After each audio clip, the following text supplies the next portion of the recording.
જામનગરમાં જ્યાં MD drugs સાથે 3 શખ્સ ઝડપાયા છે। એમડી ડ્રગ્સના જથ્થા સાથે 3 શખ્સો જેઓ પોલીસની પકડમાં આવી ગયા। કાલાવડ નાકા પાસેથી ડ્રગ્સના જથ્થા સાથે 3 શખ્સોની ધરપકડ કરવામાં આવી છે। 5,20,000નો ડ્રગ્સનો જથ્થો પોલીસે જપ્ત કર્યો। રાજ્યના યુવાધનને નશાના રવાડે ચડાવવાના ગોરખ ધંધાનો પર્દાફાશ થયો।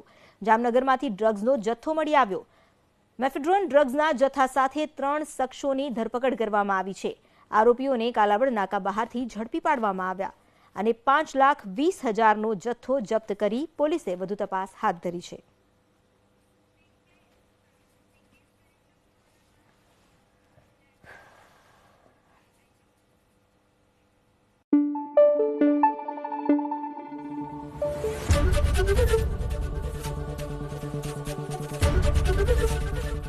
એબીપી અસ્મિતા, ગુજરાતની અસ્મિતા।